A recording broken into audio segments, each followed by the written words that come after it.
Initially, when the rune words dropped for the 2.6 PTR, I was completely unimpressed. We got an upgrade for Harmony for mid-tier and swap bows in the form of Hustle, and a somewhat interesting Druid helmet that only gave a small improvement. With the updated patch notes though, we got a few more interesting overlaps, and a big buff to the Assassin on several fronts, which, while not making her Queen of the Hill, definitely brings up a nice set of options for new, likely high-tier playstyles for her, especially when combined with other endgame gear. This, along with some bug fixes and a handful of changes to the new runewords, definitely improves my opinion of the patch overall, even if there are still some issues to be addressed. First off, let's get the nerfs out of the way first, and how they change things. Namely, the change of Cold Mastery to the 1/5 functionality on sundered enemies, and the fix to the Druid Shockwave bug, with some hopes that it will get buffed in 2.7 by how they phrased it. With the Cold Mastery nerf, it brings progress of the Cold Sorceress more in line with the rest of the Sorceress builds,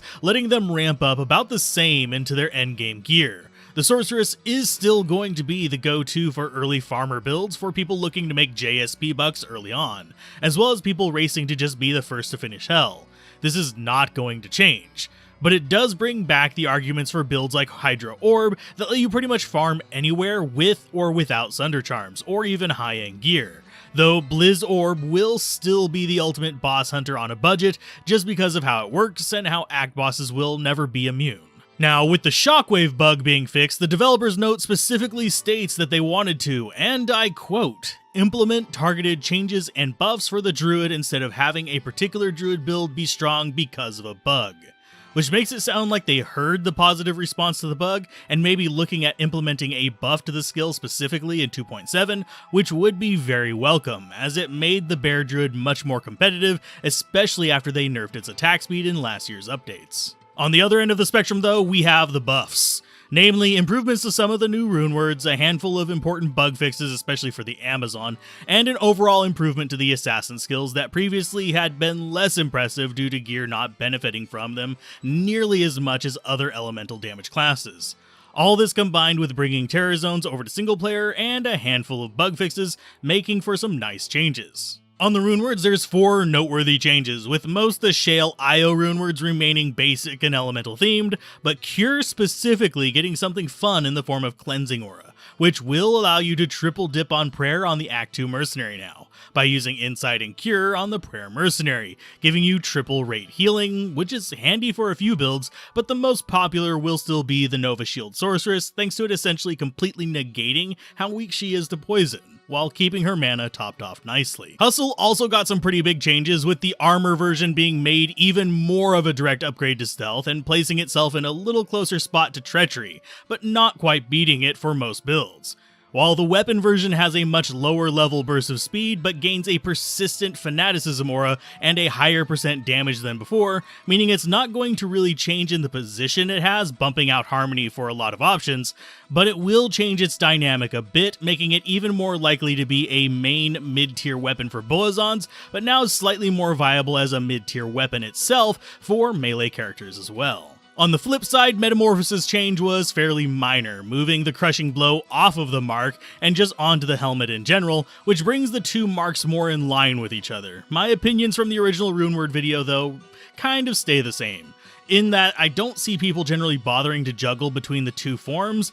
and overall I do like the Bear mark more than the Wolf mark, but it still fits the role they want as a competitor for best in slot endgame Druid helmets. The big change, and one people are sleeping on in communities but slowly waking up to, is Mosaic. While not really budget-friendly offline, it will be fairly cheap to get online. But they've specifically made it so the buff to the charges is a lot more appealing, making it so you can dual wield and prevent your charges from being consumed or even expiring, making it an exceptionally valuable tool, and they combined it with a % boost to the elemental damage, which are extremely welcome with the changes they're making to the assassin mechanics in general to bring it in line with the other classes. Namely, in the case of Mosaic, finally letting +% elemental damage work on a neglected martial arts elemental missile effect. Meaning, if this works how it sounds like it will, you will see multi-charge assassins unleashing massive amounts of melee elemental damage once fully set up. And I could even see certain builds messing around with this and other forms of finisher and charge-up combos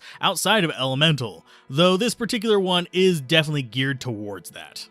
The other big change for assassins is minus resistances finally working for traps, meaning much like how the Infinity Nova Sorceress is an often neglected nuclear powerhouse, we will likely be seeing assassins starting to adopt similar gearing setups, with Infinity Trappers and Phoenix Trappers potentially being able to compete with the A-tier builds, if not higher, when previously you were unable to take advantage of these mechanics. Though before people scream about power creep on this, realize the assassin is only going to be able to achieve most of the power of these really in just late game gear only, with the only early or mid game option for it being things like Crescent Moon for lightning traps. As far as the rest of the fixes, sure, they're not exciting or dramatic or even that major whenever it comes to game-changing things, but they were definitely needed, with less skills canceling each other out now due to overlaps like Blessed Aim and Penetrate being fixed, and also a lot of buggy Amazon skills in general being addressed, such as Strafe, which is now looking to be up to the target power from the previous patches, which is a decent buff,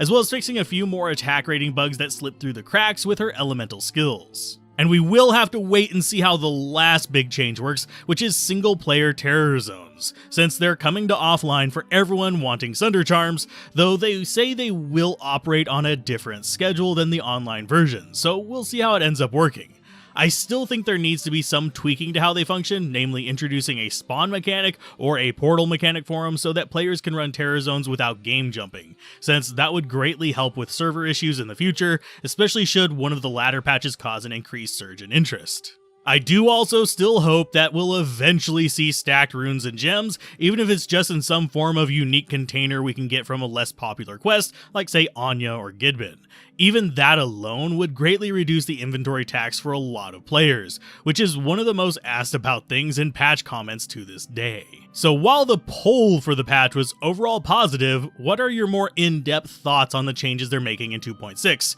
And what would you like to see in rune words and skill changes for 2.7 if you could just go out and choose them? Mention it down below, and as always, keep gaming, have fun, and peace out. This has been Alzorath, and I think I'll be streaming that assassin for Season 3 on the 16th.